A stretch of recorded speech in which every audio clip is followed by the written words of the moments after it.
Magandang araw po, welcome po sa aking bagong YouTube channel na Nov9 TV on the Spot. Real talk, real fast.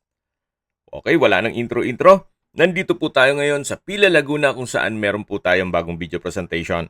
Isang residential farm property na may lot area na 4,000 square meters. Punong-puno po ito ng fruit-bearing trees gaya nitong rambutan at marami pa pong iba. Ito po ay along Barangay Road at may access na rin po dito ng tubig, kuryente at internet provider. Titulado, buhay po ang may-ari kaya wala po kayong maging problema sa documentation o sa transfer ng title. Mula highway mga 80 meters lang or walking distance. Kaya accessible din po ito ng public transportation. Napakalapit din po nito sa bayan mismo ng Pila. Mga 8 minutes drive lang po.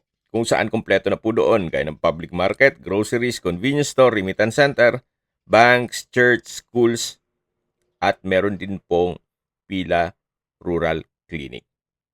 Kung ngayon niyo po itong napagandang lupain kung saan napakatahimik po ng lugar, sariwa ang hangin, at malamig po ang klima. Kaya napaganda po ito, lagyan ninyong bahay bakasyunan.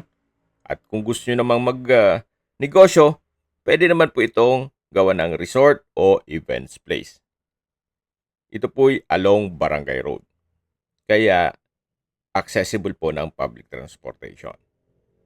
Binebenta po ito ni owner sa halagang 2,800 pesos per square meter. Kung may mga katanungan po kayo, tawag lang po kayo sa aking numero. Ang full video po ay mapapanood nyo sa aking main YouTube channel na Nov9 TV channel, Nov9 TV Official, at Nov9 TV Listings. Kung sakali po mas malaking sukat ng lupa, ang hanap nyo, bali 2 parsela po ito. Ito pong katabing lupa na may sukat din po yan na 4,000 square meters. So, pwede pong bilhin nyo rin yan kasi isa lang ang may-ari. Yan po naman kung mas malaking sukat ng lupa ang hanap nyo. So, yan po yung bakod. Sa kabilang side niyan ay Barangay Road na. Ganun po kaganda ang lokasyon nitong property. Salamat po sa panunod sa aking video at ingat po kayo lagi.